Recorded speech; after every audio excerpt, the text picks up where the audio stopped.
Alors après, cette volonté ou cette décision, cette annonce plutôt d'une reprise des négociations, elle répond à quoi? Elle répond au fait que depuis quelque temps, il y avait une pression qui était exercée sur le régime islamique iranien. Tout simplement, les États-Unis, Israël et les Européens étaient en train de se mettre sur la même position. Donc les États-Unis, Israël et les Européens étaient en train de poser la question d'une option militaire.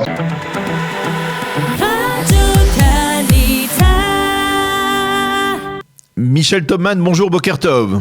Bonjour. Merci d'être avec nous ce matin. Vous êtes de passage en Israël. On vous a vu la semaine dernière sur i24 News interroger Éric Zemmour. Nous allons revenir dans une seconde partie de cet entretien sur ce que vous en avez retiré de ce dialogue avec le polémiste futur potentiel candidat à la présidentielle en France. Mais nous allons d'abord parler de l'Iran parce que c'est le sujet brûlant et parce que les Iraniens ont exprimé leur décision de revenir à la table des négociations le 29 novembre prochain pour reprendre les négociations avec les grandes puissances occidentales. À votre avis, c'est à nouveau une manœuvre de la part des Iraniens qui essayent de gagner du temps, ou bien il y a une volonté véritablement de retrouver un accord qui pourrait être différent de l'accord de Vienne de 2015 ? Écoutez, un peu des deux. La seule question, c'est pourquoi déjà la première question, c'est pourquoi le 29 novembre. Quand vous avez envie de négocier, quand vous avez hâte de négocier, vous dites à vos partenaires ou à vos adversaires, mettons-nous immédiatement autour de la table de négociation. Donc c'est une date qui est quelque part un camouflet pour les Occidentaux, pour les Européens, pour les États-Unis, qui montre que ce sont les Iraniens qui veulent rester maîtres du calendrier. Alors après, cette volonté ou cette décision, ou cette annonce plutôt d'une reprise des négociations, elle répond à quoi? Elle répond au fait que depuis quelque temps, il y avait une pression qui était exercée sur le régime islamique iranien. Tout simplement, les États-Unis, Israël et les Européens étaient en train de se mettre sur la même position et ça a été révélé avec la déclaration du secrétaire d'État américain Blinken qui, il y a quelques jours, a dit pour la première fois, nous n'excluons aucune option. Oui. Donc les États-Unis, Israël et les Européens étaient en train de poser la question d'une option militaire. Ça ne veut pas dire une guerre généralisée, mais ça veut dire au moins une pression militaire qui pourrait appuyer éventuellement des négociations, qui pourrait pousser une reprise des négociations. Et donc c'est cela surtout que les Iraniens veulent empêcher, donc ils veulent gagner du temps, comme toujours depuis 20 ans sur ce dossier. Les Iraniens gagnent du temps, mais pendant ce temps, eh bien, la petite bête du programme nucléaire militaire, elle avance, puisque selon l'accord de 2015, les Iraniens n'ont pas le droit d'enrichir l'uranium à plus de 3,7%, et ils ont annoncé récemment qu'ils enrichissaient l'uranium à 20%, et même bientôt à 60%. Donc, reprise des négociations, personne ne peut être contre, tout le monde est obligé d'accepter cette main tendue par les Iraniens, mais je crains que ces négociations vont traîner en longueur, et la seule chose qu'on peut exiger immédiatement, c'est un moratoire, c'est un arrêt total de toutes les activités pendant les négociations, et dès aujourd'hui, il faut un arrêt total de toutes les activités en attendant la reprise des négociations. Alors comment réagissent les Américains? Est-ce qu'ils sont, on va dire, ébahis par la proposition iranienne et avec une masse de naïveté, eh bien ils vont tomber dans le piège des Iraniens? Ou alors il y a dans l'administration Biden aujourd'hui et peut-être chez certains responsables des autres puissances comme la France des censeurs, des indices qui peuvent permettre de dire attention, il faut être prudent, il faut que l'on pose des conditions à la reprise de ce dialogue comme vous venez de le dire, c'est-à-dire qu'il y a un arrêt immédiat de tout l'enrichissement de l'uranium? Oui, écoutez, je crois que les Américains ne sont pas aussi naïfs qu'on peut le penser quand même.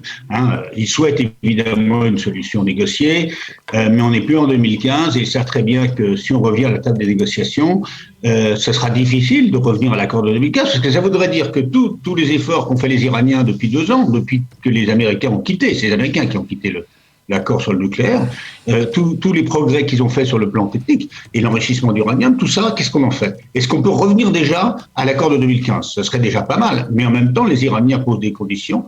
Ils disent l'accord de 2015 seulement, ça veut dire pas d'élargissement de cet accord à la question des missiles balistiques et à la question de la présence iranienne dans la région, c'est-à-dire la présence de bases des gardiens de la révolution aux portes d'Israël, le soutien au Hezbollah, etc., de bases en Syrie. Et donc, c'est ça qui a changé depuis 2015. C'est qu'en 2015, on avait uniquement c'est-à-dire la communauté internationale et Israël avait principalement un problème de nucléaire avec l'Iran, qui pouvait se résoudre par un accord sur le nucléaire. Aujourd'hui, depuis 2015, à l'abri du programme de l'accord sur le nucléaire, et puis profitant de la guerre en Syrie, les Iraniens non seulement ont développé un programme de missiles balistiques qui est très très très important, et puis surtout, il y a un expansionnisme conventionnel. C'est un problème conventionnel qui est posé à Israël principalement, avec des bases militaires tout près d'Israël, et puis avec un moyen de pression sur le gouvernement irakien, sur la Syrie, il y a la guerre au Yémen, il y a toutes ces questions-là qui doivent être sur la table. Et donc, les Iraniens n'en veulent pas. Et celui qui était le plus en pointe sur la question, c'est quand même le président Macron qui, souvenez-vous, lorsque Donald Trump a voulu se retirer de l'accord de 2015, Macron avait proposé qu'on renégocie un nouvel accord qui inclurait les trois branches, c'est-à-dire la question du nucléaire, la question des missiles balistiques et la question de l'expansionnisme iranien. Donc là, les Iraniens proposent des négociations qui vont traîner en longueur, des négociations limitées au nucléaire, et même sur le nucléaire, je ne suis pas sûr qu'ils accepteront de revenir à la situation de 2015, parce que tout simplement, quand vous avez fait des efforts, quand vous avez acquis des techniques nouvelles, quand vous avez enrichi de l'uranium, est-ce que vous acceptez de revenir en arrière? Donc, toutes ces questions sont sur la table, mais ce qui va dans le sens plutôt, évidemment, d'un adoucissement de la position iranienne, c'est les sanctions économiques, c'est la situation économique terrible du pays. Le pays est à genoux, et la crise du Covid l'a encore mis plus à genoux, et les Iraniens, malgré le soutien de la Chine, vous savez qu'ils ont signé un accord de partenariat très ambitieux avec la Chine sur 25 ans. Mais on a encore besoin du dollar aujourd'hui, y compris les Iraniens, et on a encore besoin d'exporter et d'importer des États-Unis et de l'Union européenne. Donc cela est sur la table, mais de l'autre côté, il y a cette tentation du régime islamique. Ils ne sont pas loin de posséder l'arme atomique, qui serait pour eux, qui sanctuariserait leur régime. Est-ce qu'ils peuvent résister à cette tentation? D'autant plus que leurs alliés, la Russie et la Chine, vont jouer un double jeu, c'est-à-dire qu'ils vont se mettre autour de la table de négociation, puisque ce ne sont pas des négociations seulement avec les États-Unis, seulement avec les Européens, mais avec aussi la Chine et la Russie. Et je pense que la Chine et la Russie vont jouer un double jeu. Officiellement, ils sont contre, et je pense qu'ils ne veulent pas que les Iraniens aient l'arme atomique. La Russie ne veut pas avoir une grande puissance islamique à ses portes dotées de l'arme atomique, mais en même temps, ils vont jouer de ça pour accroître les divisions entre les Occidentaux. Le seul point positif dans cette affaire, je pense, c'est que depuis le changement de gouvernement aux États-Unis et en Israël, il y a un alignement des deux diplomaties et des deux pouvoirs politiques. C'est-à-dire que Bennett est moins critique à l'égard de Biden que l'aurait été Netanyahou, et en même temps, les Américains ont fait un pas du côté vers Israël en comprenant qu'en Israël, cette question du rejet de l'arme atomique par l'Iran fait consensus, quel que soit le gouvernement, de la droite jusqu'à la gauche. Alors, justement à propos d'Israël, Michel, est-ce que finalement cette situation, cette reprise probable donc dans quelques semaines des négociations, laisse Israël totalement isolé par rapport à une option militaire? C'est ça qu'il faudra voir. C'est évidemment là, on n'est pas dans les coulisses. Vous savez, la diplomatie, c'est comme un iceberg, on voit une petite partie, mais ce qui compte, c'est ce qu'on ne voit pas. Est-ce que cette convergence entre les États-Unis et Israël, qui est apparue depuis quelques mois, est-ce qu'elle va continuer? Est-ce que les Américains vont aller à la table des négociations avec l'accord d'Israël et en laissant éventuellement Israël maintenir une pression militaire, une pression qui est ponctuelle, une pression militaire, une pression par des cyberattaques, etc. Il n'est pas question pour l'instant, même d'envahir le territoire iranien ou de faire une guerre générale à l'Iran. Est-ce que c'est ça? Ça, c'est ce qui va jouer au sein de l'administration Biden, comme vous disiez tout à l'heure. Quels sont ceux qui croient sincèrement, qui veulent vraiment un accord à tout prix avec l'Iran? Je pense qu'ils sont de moins en moins nombreux parce qu'on n'est plus en 2015, ce n'est plus la même situation. Et puis, quels sont les réalistes qui vont aller là-bas? Mais c'est vrai qu'aujourd'hui, cette déclaration iranienne assez machiavélique, mais les mollahs ont l'habitude d'être machiavéliques, ils sont comme ça, Ils jouent avec leurs adversaires comme un chat avec une souris. Est-ce que cette déclaration va délégitimer évidemment, elle va un peu délégitimer la possibilité d'une option militaire, parce qu'on dira, attendez, l'Israël ou les États-Unis parlent encore d'option militaire, alors que les Iraniens font preuve de bonne volonté. Et c'est surtout le maillon faible des puissances, des grandes puissances, c'est-à-dire la Russie et la Chine, qui sont dans de moins bonnes relations aujourd'hui avec les États-Unis qu'elles ne l'étaient il y a 6 ans, 7 ans. Donc ça va jouer aussi. Et c'est vrai qu'on a pu avoir un consensus international en 2015, à minima, sur cet accord nucléaire, avec la Russie et la Chine. Je ne suis pas sûr qu'on puisse l'obtenir aujourd'hui, parce que, indépendamment de ce que pensent les Russes et les Chinois d'une arme atomique iranienne, je l'ai dit, c'est pas leur truc, hein, c'est pas leur vœu le plus cher, c'est aussi vraiment pour eux un moyen de jouer avec une puissance américaine qui est affaiblie après son départ d'Afghanistan, et avec les Européens, et on sait très bien que les Russes ont des ambitions, ont l'ambition de faire exploser l'Union européenne, d'affaiblir les Européens. Donc tout ça montre qu'on n'est plus dans la même situation de 2015 et que d'une certaine manière, le dossier iranien est peut-être plus internationalisé aujourd'hui qu'il l'était il y a 6 ans. Alors justement, on va parler du dossier iranien, mais sous un autre prisme, celui d'Éric Zemmour, que vous avez interrogé la semaine dernière sur i24 News, dans le cadre des grandes gueules du Moyen-Orient. Vous lui avez posé la question, très clairement, concernant l'arme nucléaire iranienne, et lui, sa réponse... Alors, il a dit « Je suis défavorable à la dissémination nucléaire ».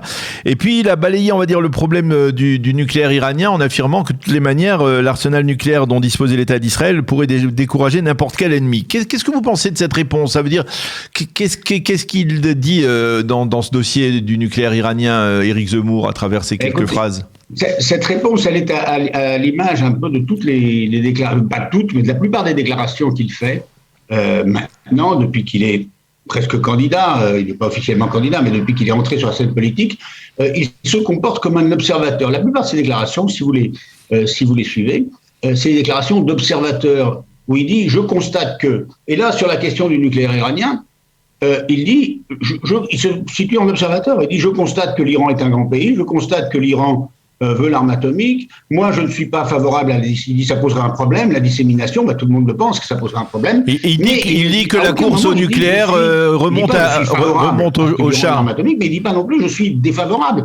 Ce qui est la position, non pas d'Israël, mais qui est la position officielle de toutes les grandes puissances. C'est-à-dire qu'officiellement, la communauté internationale est totalement défavorable à ce que l'Iran ait l'arme atomique. Donc, il est en deçà de la position française, de la position américaine et bien sûr de la position israélienne. Et puis après, cet argument qui consiste à dire des deux côtés, Israël a la bombe et donc c'est pas très grave si les Iraniens l'ont parce qu'on aura 2 puissances nucléaires qui seront face, ça veut dire que c'est pas très grave si un jour il y a une guerre atomique. Tout ça me semble pas très sérieux en réalité. C'est-à-dire que dès qu'il sort de son terrain de prédilection, c'est-à-dire la question de l'identité de la France, de l'immigration, de l'insécurité, etc., Éric Zemmour parle comme n'importe quel observateur, n'importe quelle personne qui lit Le Monde ou qui lit Le Figaro, mais on voit bien qu'il n'a pas de compétences particulières sur la question du Moyen-Orient et sur les questions de politique étrangère. Et d'ailleurs, quand j'ai relancé en lui disant « mais vous savez, ici, les Israéliens sont inquiets », il a dit « les Israéliens n'ont pas à être inquiets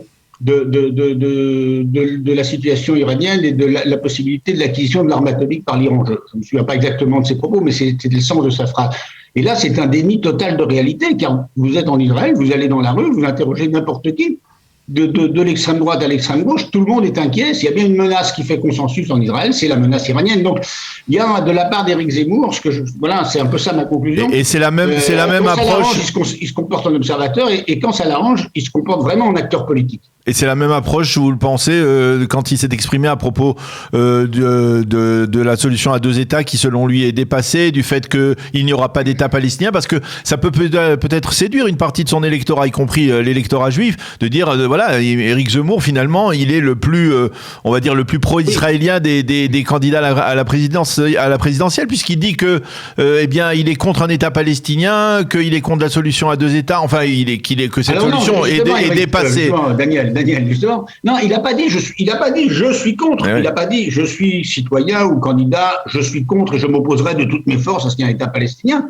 Il a juste dit d'ailleurs, il avait pas l'air très convaincu sur cette question-là parce qu'on sentait que ce n'est pas son terrain de prédilection. Il n'a pas de compétences particulières, ça ne l'intéresse pas particulièrement. Et d'ailleurs, à la question êtes-vous sioniste, il a dit non, je ne suis pas sioniste, et puis il a ajouté je ne suis pas antisioniste, c'est-à-dire qu'il n'a aucune solidarité, il n'éprouve aucune solidarité avec l'État d'Israël, avec le peuple juif. Il ne se sent pas membre du peuple juif, mais il se définit comme un citoyen français. Il est d'abord français, il le dit, ça c'est pas un procès de l'intention que je lui fais, il dit je suis d'abord français, je suis un Français de confession israélite, mais il ne se sent pas appartenir au peuple juif. Et sur la question des deux États, il s'est comporté comme n'importe quel observateur qui viendrait ici ou qui lirait Le Monde ou Le Figaro et qui dirait, dans l'état actuel des choses, il n'a pas dit je le regrette ou il n'a pas dit j'en suis content, il a dit je constate que dans l'état actuel des choses, il a dit à échelle humaine, c'est-à-dire pour les 20 ou 30 ans, la perspective de deux États n'est pas réaliste. Et ça, c'est un constat que même quelqu'un de la gauche israélienne fera, que quelqu'un du Hezbollah fera, que quelqu'un de la droite israélienne fera, c'est un constat ou qu'un observateur du Quai d'Orsay fera,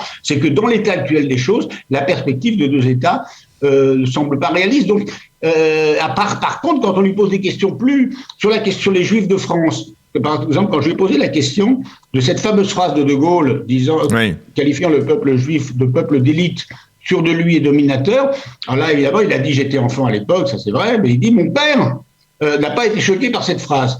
Donc, même si lui ne répond pas personnellement, et puis après, il a dit beaucoup de Juifs n'ont pas été choqués par cette phrase, qui, d'après mes souvenirs, n'est pas tout à fait vrai.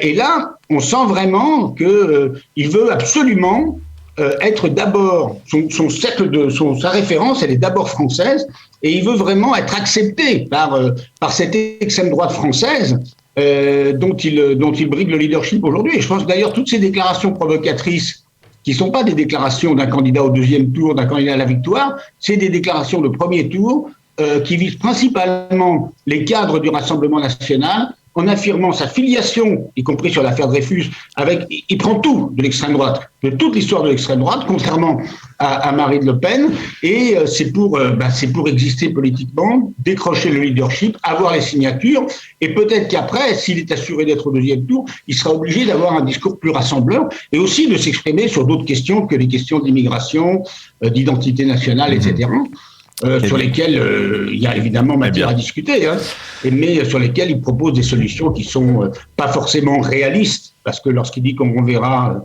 les étrangers dans leur pays d'accueil, est-ce qu'il faut encore que les pays d'accueil en veulent? Quand il dit qu'on interdira, tout signe distinctif, tout signe religieux distinctif dans la rue. Alors, d'abord, est-ce qu'il interdira aussi la kippa?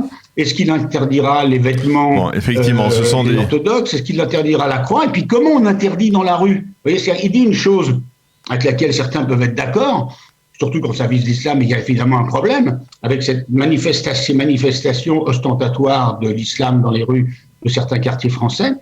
Mais comment on fait concrètement? Vous allez avoir une brigade, comme en Iran, une brigade vestimentaire qui va aller enlever les voiles dans tous les quartiers. Puis une fois que la femme a eu son amende, qu'est-ce qui l'empêche le jour même de remettre le voile? Et au bout de 3 amendes, qu'est-ce qu'on fait? On met les gens en prison. Donc il dit des choses avec lesquelles on peut, comme ça, superficiellement, on peut dire bon, il a raison. Mais quand on essaye de creuser, et c'est ce qui se fera s'il est candidat à la présidentielle, comment concrètement vous faites? Là, ça devient plus compliqué, et tout simplement parce que c'est un polémiste brillant, moi, j'ai lu ses livres, il écrit bien, il a le talent, il a du talent pour s'exprimer, c'est une vedette de la télévision, mais pour passer à l'autre échelle, il faut avoir des solutions concrètes, il faut avoir un programme. Eh bien, merci beaucoup Michel Tobin de nous avoir éclairé en tout cas sur ces 2 grands sujets qui sont à l'ordre du jour, le dossier du nucléaire iranien et le dossier Éric Zemmour. Merci d'avoir été avec nous ce matin, bonne journée, à bientôt.